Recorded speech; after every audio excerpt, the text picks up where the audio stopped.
Hey everyone, and welcome to this closer look at the new Slaaneshi models that are coming out this weekend on Games Workshop's pre-order. So, on Sunday, we got the preview of all the models that are coming out for Slaanesh, and it's really exciting to see the direction that they're taking. So, let's just get stuck right in here, let's not waste around. We get the Battle Tome, that was expected. As usual, there's a limited edition one, EPUB version and the standard one.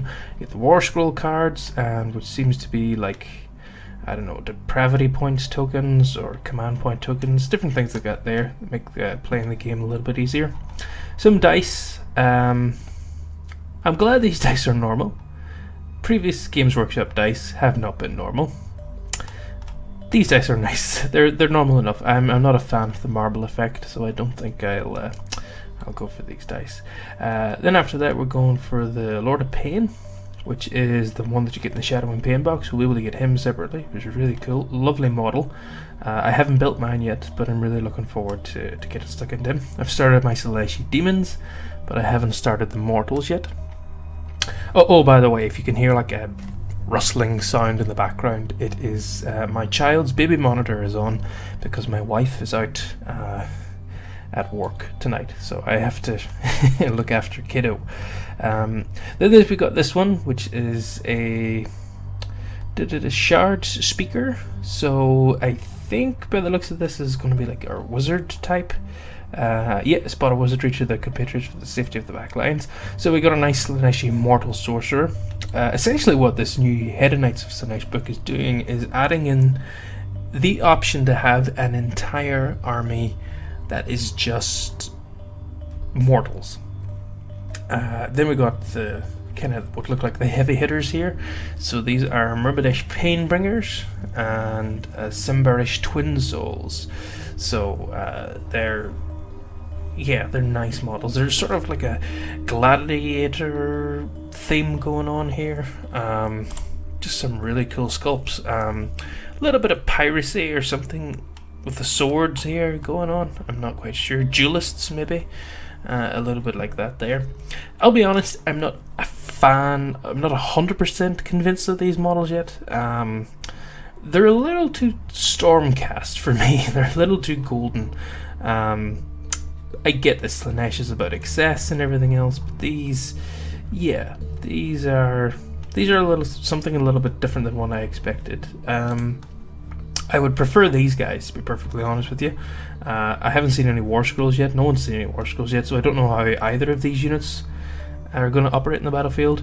But these ones certainly look more Slaaneshi with the sort of contorted demon-like faces. This one seems to have, replaced an arm with a trident. That's really cool, and the whip and everything there as well. So to me, these look more Slaaneshi, and perhaps maybe a more thematic choice. I'm not sure. But anyway, moving on. We've got the Blissbarb Archers. These were all sort of teased as well from the Dire Chasm box set. So this is nice. This is some missile support from an army that previously didn't have much in the way of range weaponry, if anything. I think the only thing that they had that had a shooting attack before this was the Contorted Epitome? No. The Infernal Enrapturous. That was the one that I was talking about. How could I forget? Well, they pulled the tendons out of this man's back to use them to make melodious music in Slaanesh's name. I remember when this model came out, and everyone was just like, yes, this is what Slaanesh is all about. So that's quite a cool model. So anyway, back to the Blissbarb arrows. So we got some more mortals with their bows and stuff. These are really nice Slaaneshi models, half-naked men and women running around, just causing pain from afar. So that's pretty good. I imagine, or I hope rules-wise, that there are some, poisoned arrow options or something like that there, just or like narcotics that they put on the tips of their barbs to send their opponents into like a killing frenzy. Something like that I think would really sort of tip the scales, in my opinion, narratively, for that there. Then moving on, we've got the Exalted Steeds of Slaanesh. They come in two variants. We've got ones that are just basically mounted archers, which is pretty nifty. They're going to probably be pretty fast. I like the new Seekers. They're a little bit more like the artwork, a little bit less cartoony than the current Demonette ones. And then these guys are obviously just mounted cavalry. We run up the flanks, etc. And then we got the big heavy hitters, the Slangor Fiendbloods. These are pretty nice models. The one that comes with Diachasm, the Beast Man model that comes with this, by the looks of things, is smaller than these guys. So he mightn't fit in well with this unit. If, I don't know, you wanted to run a unit of 4, if you're able to run a unit of 4, that might not be an option. But these are some lovely thematic Beastmen that would look good in any Beastmen collection that was devoted to Slaanesh, not just the Head of Knights of Slaanesh army. So these are really cool models. Then the pièce de résistance, Sigvald himself. What a model. Looking at roughly the size of the base and the height and the cloak and everything attached to this guy, I'm thinking 40k Primarch, if not bigger, scale-wise, size-wise. And I know I said the other guys looked a bit Stormcasty. He looks a bit Stormcasty too. The sword helps, the shield helps. He's essentially a bigger version of his old Warhammer Fantasy Battle model, a model which I once had. It was made out of Finecast, so I hated it. But this guy it's going to be, you know, a centerpiece model for this army. And speaking of centerpiece models, the big guy himself. And his name is, if I can remember it here, Glottis Orskullion. Now, just this, you know, this is every painter's dream. And I'm beginning to see a narrative sort of coming through here in Age of Sigmar, that they're sort of following the Greek myths, particularly with Broken Realms. I mean, Teclis has come back. He's sort of, you know, the goddess of light, or the god, sorry, he's the god of light, and he's quite clued in as to what's actually happening in the world. And then we've got Sigmar, who's sort of taken a back seat at the minute, and in my opinion, Sigmar's a lot like Zeus or Apollo, where he's sort of, he's the chief of the gods and he's in charge of the pantheon, but you know, he's not going to do anything anymore because he's sorted it, and he's got his Herculeses, which are his Stormcast, and they go out and they solve all his problems for him. Whereas all the other gods are very sort of directly involved, and we've seen that in Broken Realms Morathi, where Morathi is just, you know, on the ground with her troops, leading them forward to get what she wants. She puts her feet on the ground to meet her ends. Archaon is on the ground. Teclis takes the battlefield. You know, all these gods that, and Archaon, I suppose, is a demigod. All these sort of, the gods are sort of, you know, it's reminiscent of Greek myths, is what I'm trying to say. And then the Slaanesh are coming in. And what I'm getting from this is a really sort of classical Persian aesthetic. And what I mean by that is that this guy basically looks like he came out of the 300 movie. And I think that is just utterly fantastic. So you've got like the Forces of Order, who are like Teclis's, you know, shield wall elves with their spears, you know, forming like a hoplite shield line.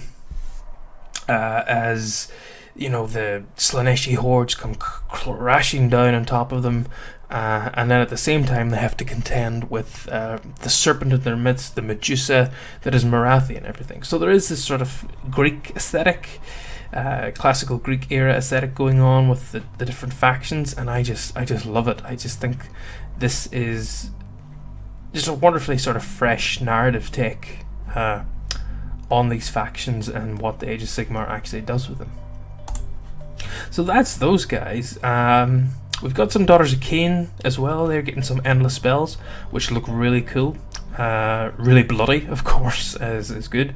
The artwork for the new Battle Tome is breathtaking, and it shows a nice shift from the traditional Witch Elves to the, sort of true daughters of Morathi who have adopted more of her form with their Melusai snake bodies. So really, really, really loving that artwork.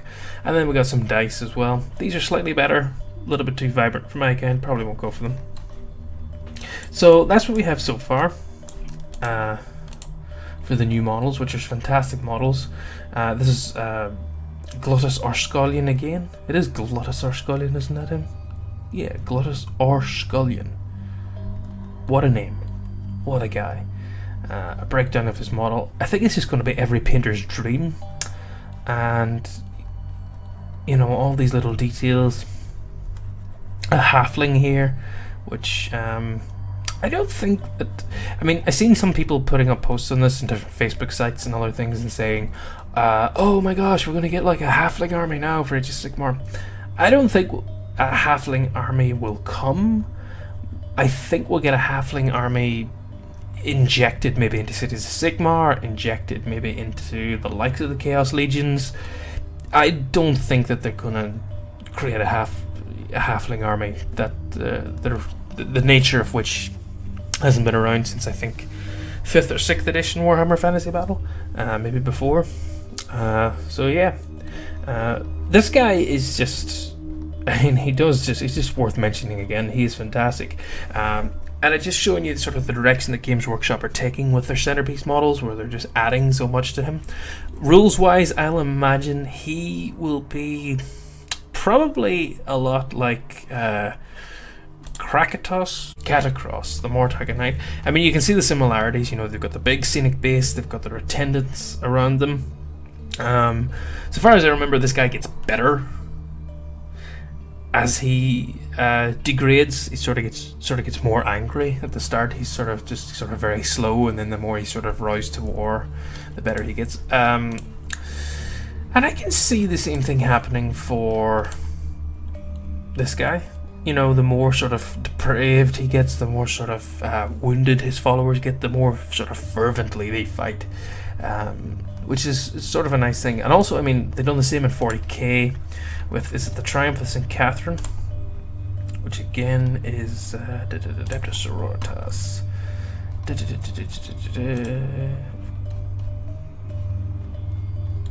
Yeah, the Triumph of St. Catherine, which again, centerpiece model for your army, scenic base that's already attached, and the different attendants, different attacks and stuff. And from memory, as this model degrades, the attacks go down as attendants, etc. are slain.